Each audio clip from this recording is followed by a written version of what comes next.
So today I'm here in Somerset at Somerset Charcuterie, about to meet Andy on this beautiful family farm and hear the story all about how he makes the most phenomenal British charcuterie, including one or two of my absolute favourites.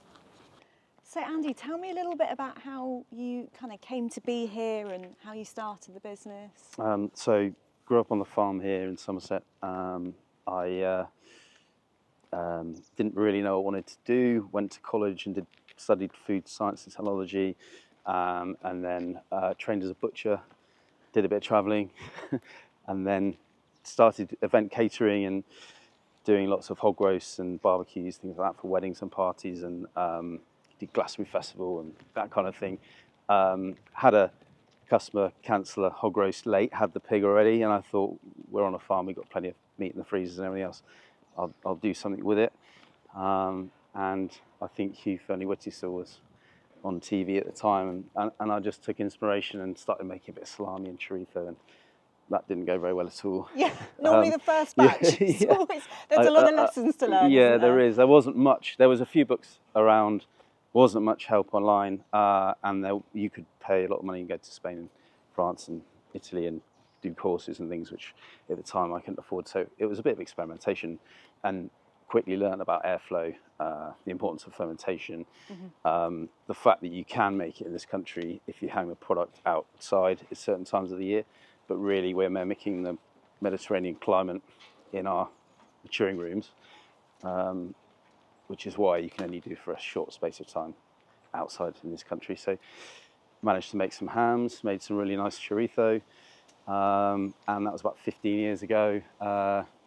Guinea pigs were friends and family, and this is before having it tested, and it was very in its kind of embryonic stage. And how were friends and family in giving you kind of honest feedback? Yeah, were they sort of sparing your blushes? Yeah, or a were bit. They And they were like, "Well done." And Yeah. it was a bit of like, well, honestly, what do you think of this? And it was like, no, I think actually the flavour of that's a little bit too acidic, and it was working out why. That was just the first start to learning about the process and how things become too acidic or too sweet or even sour.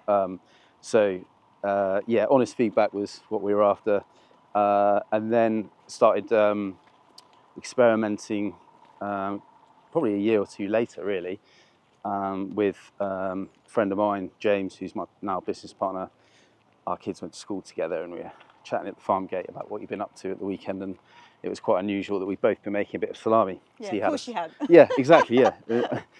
So he had experimented as well, and he'd had a small holding with a group of families, and they were each had 5 families, 5 pigs, and then they had a Christmas spread kind of thing, and a few ducks and geese and stuff. So we were just chatting about making it more kind of anglicised. So there was about 5 producers in the country then making charcuterie, and they were kind of mimicking what you'd get from the continent using English British meat, and we just wanted to make it slightly different. We were not reinventing the wheel, but introducing local cheese, local cider. I think we were the first to do that here. And that's quite a big thing. I mean, 15 years ago, there really wasn't this kind of movement to British charcuterie. It's really kind of all taken off in the last few years, hasn't it? So to be quite pioneering and come up with, especially I love your idea of pairing other local ingredients like the cheeses and the ciders.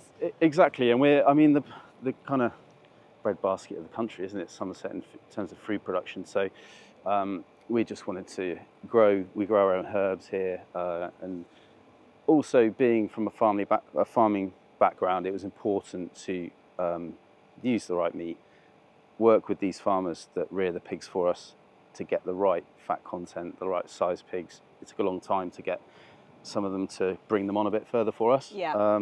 So I think it was pioneering. There were people doing it for us, only a handful, and we just wanted to make it slightly different and sort of bring it home to Somerset, really. This was once a weaning unit for my mum's pigs back in the day. We've been in here for sort of 10 years and built food production white boxes within the barn, and we've just added a new fermentation room and goods out chiller here and some dry rooms at the back. So should we have a look? Yeah, great. we'll do a quick tour in here. We'll actually go from high risk to low risk, just because it's an easier way of doing it. But there's a nice flow to the building. Just tell me about that high risk thing. So that's raw meat. So yeah, high risk being finished product, Yeah. and then low risk being the raw meat. So carcassing, butchery production into fermentation, and then the flow through fermentation. We've got staged drying rooms. Yeah. So I'll show you those, but they step down in humidity, so that the product doesn't go from a very wet environment into a very dry environment and shock it and get it case hardening, basically. So we step the drying process down, and then we'll go into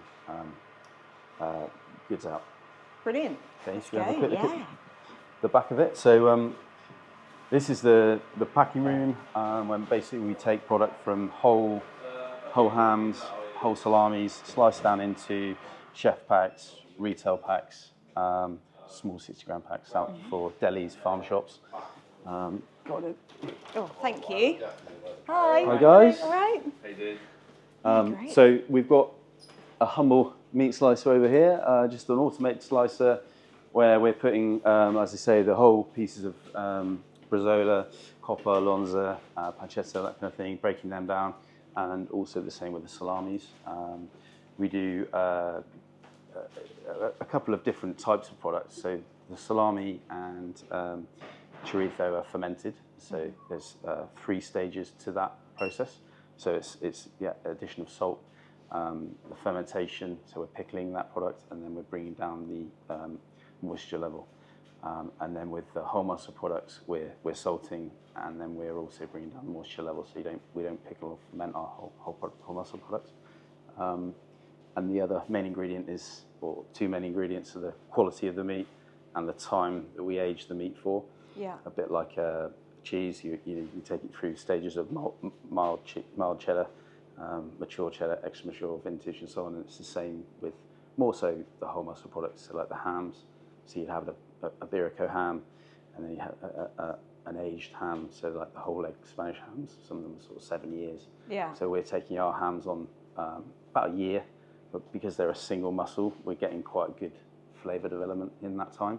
And I suppose the raw ingredient, like you say, makes such a it's a crucial component. So having those direct relationships with the farms, knowing how that animal has been raised, and then having that kind of consistency as well is probably super helpful in that developing that flavour. You can't make a good quality ham, or air-dried ham, from a poor quality, intensively reared pink pig. You just don't have the flavour, the fat content. So the legs that we're working with, we grade them, so there's only a certain amount that we make into hams. The others would go into salami, so they have a nice fat covering. But the intramuscular fat we get with these free-range, rare breed pigs that are fed the right diet, brought onto the right age, is really important. So it's that raw material as a starter, and that relationship with the farmer and the food they're being fed, how often they're moved to pasture, what environment they're in. So the husbandry and the breed are really important.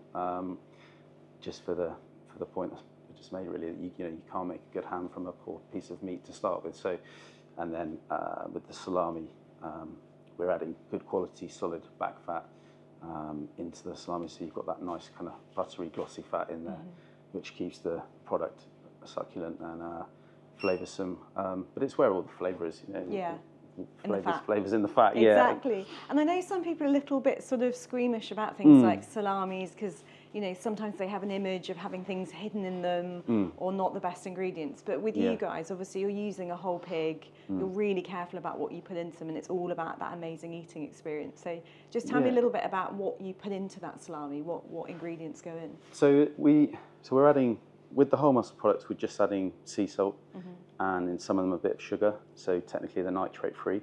And then with the salamis, we're adding fresh herbs, cider, red wines, some of them with cheese and that kind of thing, but the active ingredients are the sea salt. And then the salami, we add a cure as a safeguard, and we add a starter culture to then pickle that salami. So it's taken into the fermentation room at high temperature, high humidity, bringing down that pH, and that's a safety critical control point for salami production, coupled with the salt and the moisture loss. So it's just we don't add any antioxidants, and we're just trying to we grow our own sage and rosemary and the herbs that we use. Just trying to use good quality ingredients to make a good quality product.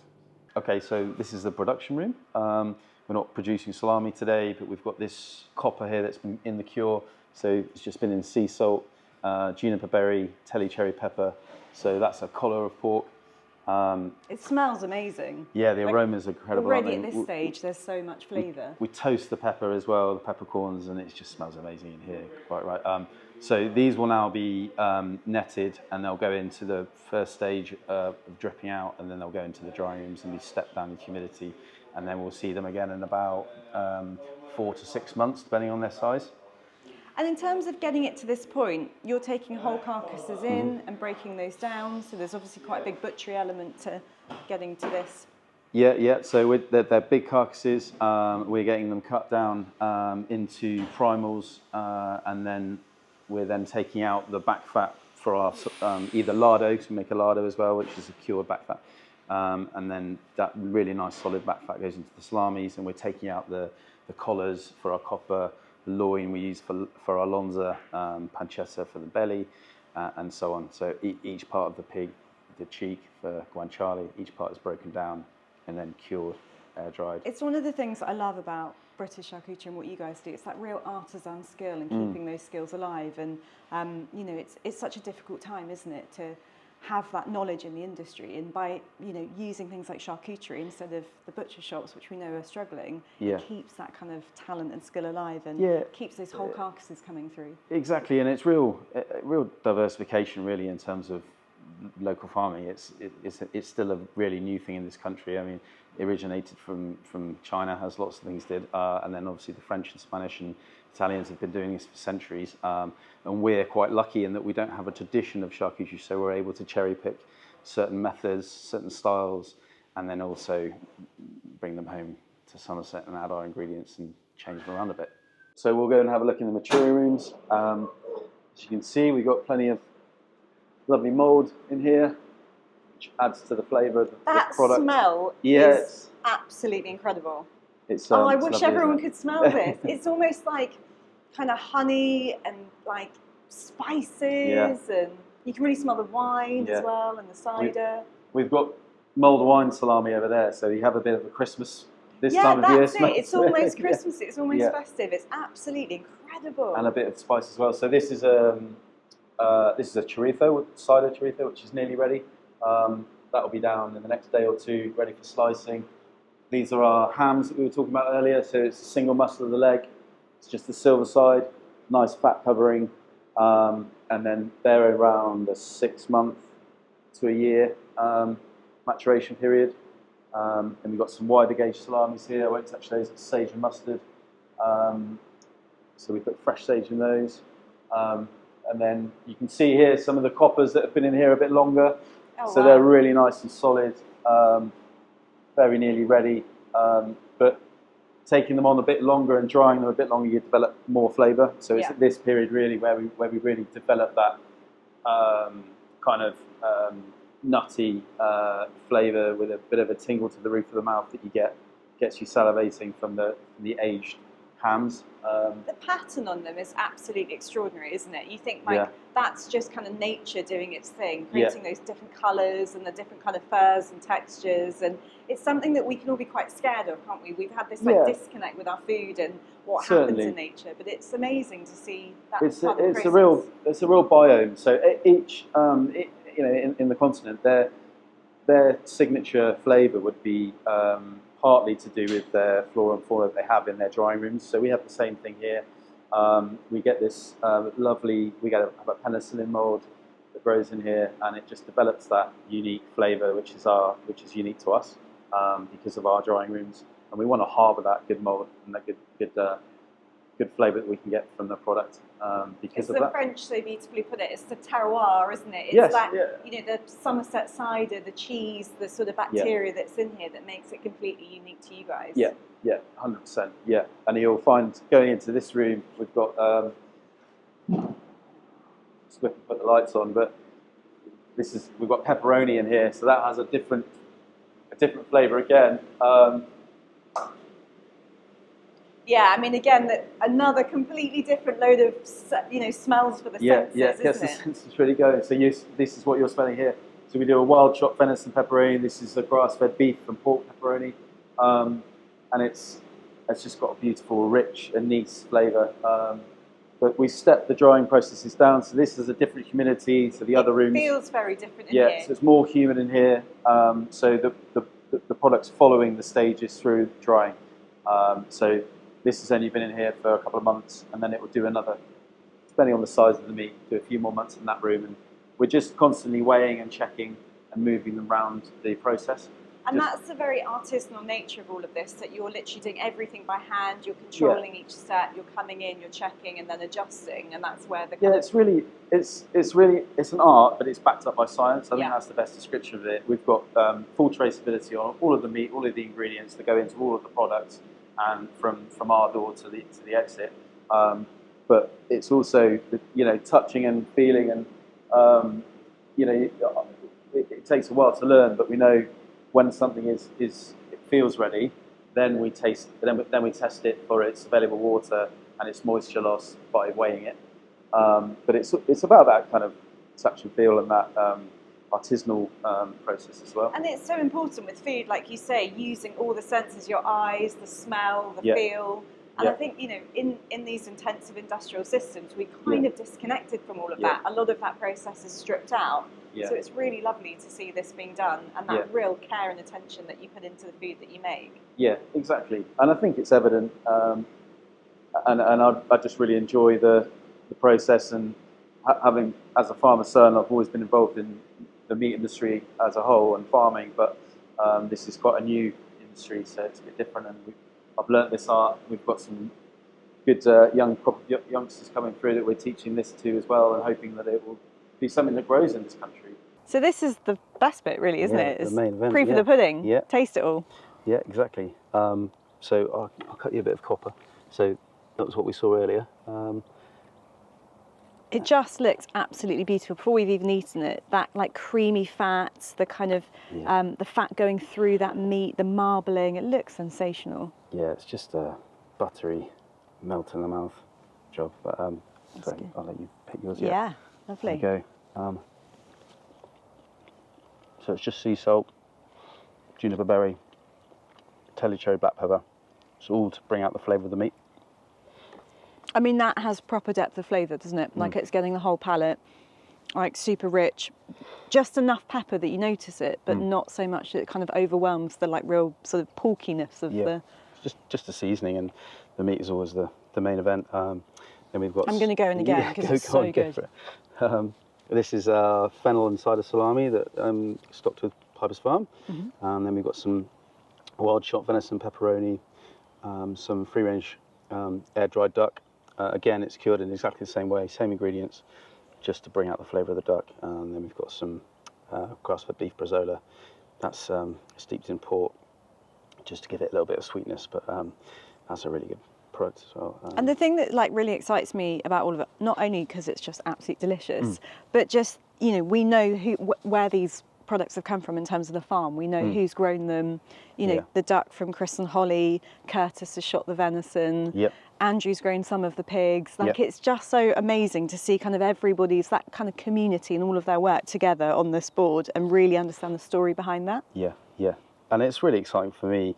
It's taken a while to form those partnerships and work with those farmers directly, and just getting the raw materials that we really need. And it's not just a pretty story of them skipping around the fields, it's directly relevant to the quality of the meat. I'm going to dig in and go with some of this is my favourite. I mean, I know I'm trying it, but I eat this all the time because it's so good. Yeah, it's pretty versatile with cooking as well. It's nice with monkfish. On a charcuterie board, I mean, I probably don't eat enough of it just on its own on a charcuterie board, but It's that fennel, it's just that lovely like aniseed flavour that just pairs perfectly with it. And I think like really nice no matter what time of year. Yeah, exactly. And we're working with a lot of chefs directly in keeping charcuterie boards on the menu all year round, but making them more seasonal. So having the beef and the venison, obviously, when it's in season is when we make it. So that's an autumn product through the winter. And you can really change them from sort of lighter, spicy products through the summer and then into the winter for sort of heavier. The bresaola especially, I mean, it's just a really good winter feast. And I see what you've done here, because this is absolutely delicious and we don't currently sell it, but I think after today we're gonna have to add it in because it is so good. And that lovely story of you know, Curtis, who obviously shoots all of our wild venison, and you've just made such a beautiful product from the hard work that he puts in. So I think almost certainly this is going to appear magically on the website soon. Yeah, good. Yeah, just showcasing the meat basically is what we're doing. And yeah, Curtis's venison is fantastic, and that's got a really nice sweet anise flavour, and the earthiness of the venison really comes through. And the duck, obviously, that's quite unusual. Yeah, so I think we're one of the only producers of air-dried duck breast. So that's from, as you say, Chris and Holly down at Beechridge Farm. They're Peking ducks. So they have a nice yellow fat to them with the corn and a good fat covering. But it's very different to cooked or roast duck. You know, it's more like a Iberico ham in terms of the oiliness and the consistency of it, but completely different in the eating. The flavour of it, the richness. It's as rich, but has quite a different richness to it. Yeah, That's absolutely delicious. It's got that kind of almost roast duck character, hasn't it? That, you know, when you get a kind of, you've rendered the fat off a duck and you've got that kind of crisp skin flavour. Again, beautiful for sort of autumn, winter as well, with that kind of richness to it. Yeah, exactly. That ruby red meat is, dangerously Moorish.